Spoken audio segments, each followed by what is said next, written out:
Blackwood village. Winter 1847.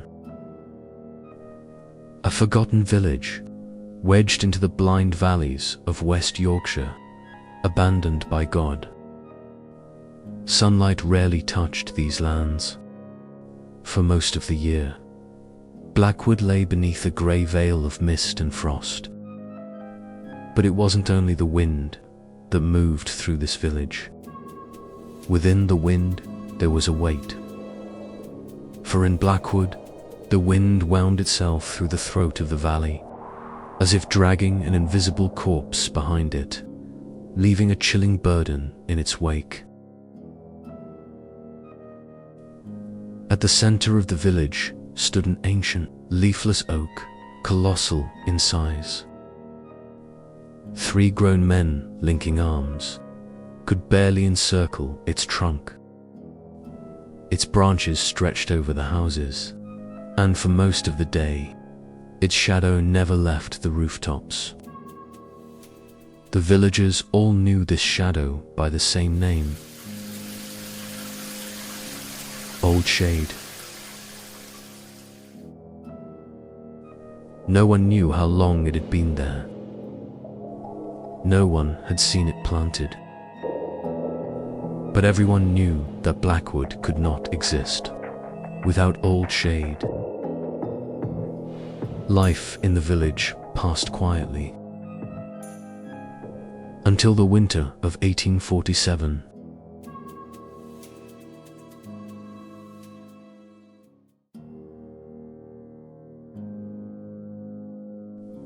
That winter, everything changed. In the forest, the lifeless body of little Elspeth was found. The deep wounds on her neck revealed how brutal her death had been. Her eyes were open, frozen, as if she had seen something in her final moments, something she could never tell. After that day, the village did not grow silent. On the contrary, it grew heavier. Old Shade's shadow began to fall earlier. Even by afternoon, the village lay in half darkness. At night, even when there was no wind, the branches stirred slightly. The villagers' patience cracked like frozen ground. No one believed a judge from London could reach this valley and deliver true justice. In Blackwood, justice was not written on paper. It was carried out by hands.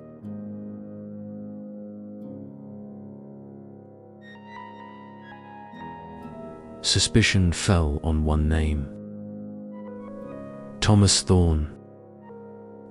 A quiet carpenter living at the edge of the village, where the forest began. He moved like a shadow and spoke little. On the night Elspeth disappeared, his clothes were caked in mud. His hands bore deep wounds, as if he had emerged from the earth itself. No one asked Thomas what he had been doing. No one questioned why he was there. The villagers had decided to deliver their own justice.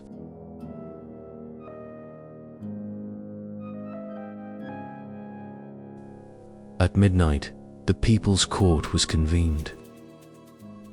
The village's decaying old tannery was lit by flickering torches. From the damp stone walls rose the metallic scent of blood and rotting hides. At the center stood a man bound with rusted chains. Thomas Thorne. The moment he was chained, there was no storm outside.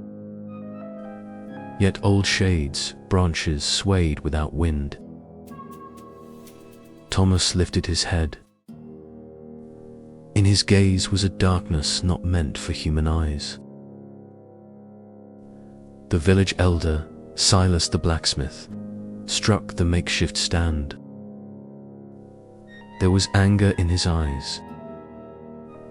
But more than that, fear. "The ancient law of Blackwood," he said. "An eye for an eye, flesh for flesh." Already hungry for an excuse, the crowd spiraled, completely out of control at his words. When Silas raised the saw, the voice that came from Thomas Thorne was not his own. It echoed through the tannery, coming not from a single place, but from the walls, the ground, as if from the very heart of the village. "My blood is the key to the bond.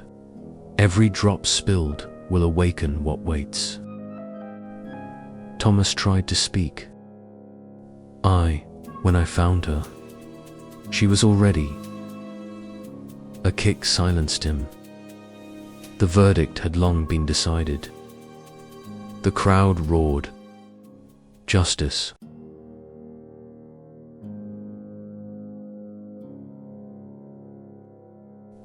They laid Thomas upon the old cutting table, covered in blood-soaked animal hides. Silas brought the rusted sword down. As the teeth of the blade moved, the walls of the tannery groaned, as if the building itself felt pain. Outside, old Shade's shadow stretched. It reached the very doors of the tannery. Thomas screamed, "Stop, the truth isn't there, it's following me." When the execution ended, Thomas's body did not remain on the table. The wooden floor beneath him slowly gave way. The earth swallowed him. No one said it aloud, but everyone saw it.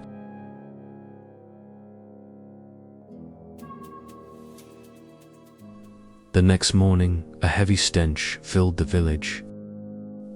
Rotting flesh and iron. As the source of the smell was investigated, something strange was found in the church well. The priest held a recovered journal and Elspeth's missing locket.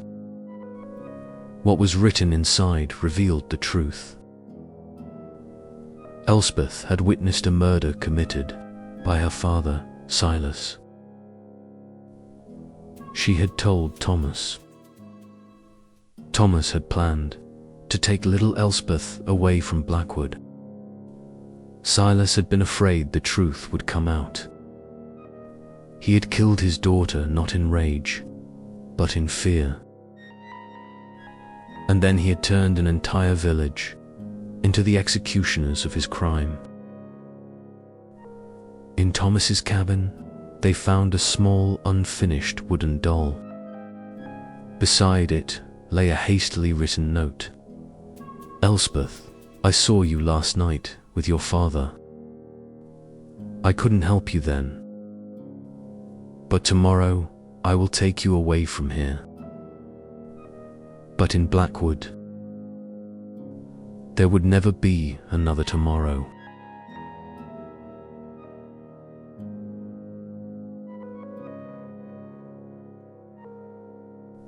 That evening, the villagers noticed something unnatural. Thin black roots were sprouting from the walls of their homes. The roots stretched toward Old Shade. From that day on, no one in Blackwood would know peace. Months passed. On some nights, the sound of a saw echoed from the tannery, and the forest filled with muffled wails. Months later, the first reckoning came. It was the butcher, the one who had kicked Thomas first.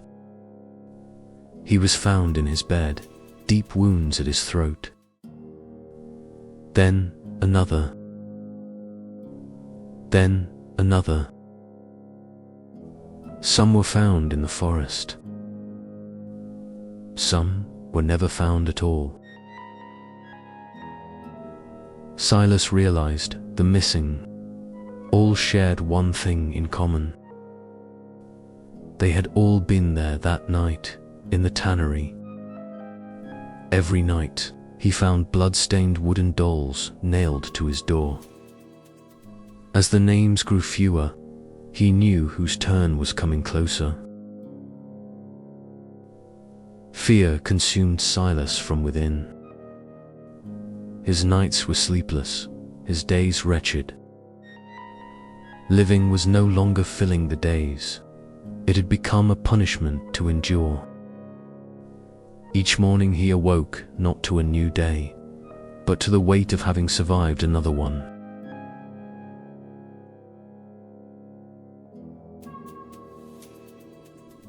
A year later, Blackwood was nearly a ghost village. Doors were shut. Hearths were cold.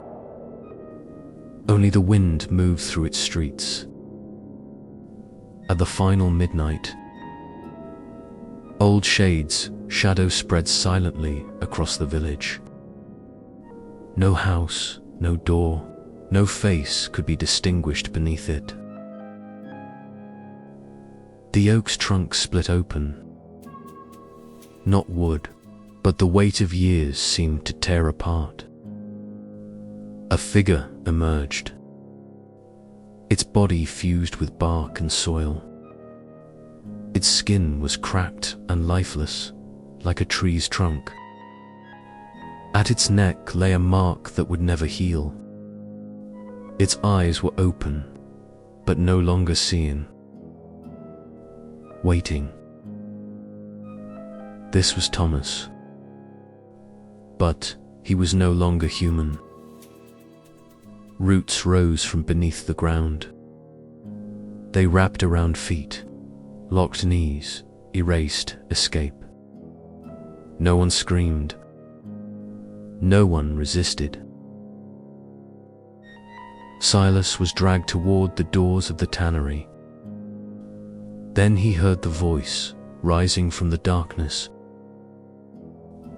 Not loud, not angry, only certain. The truth isn't there, Silas.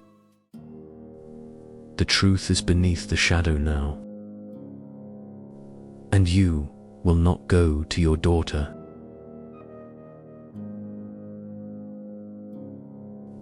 The sun never rose over Blackwood again.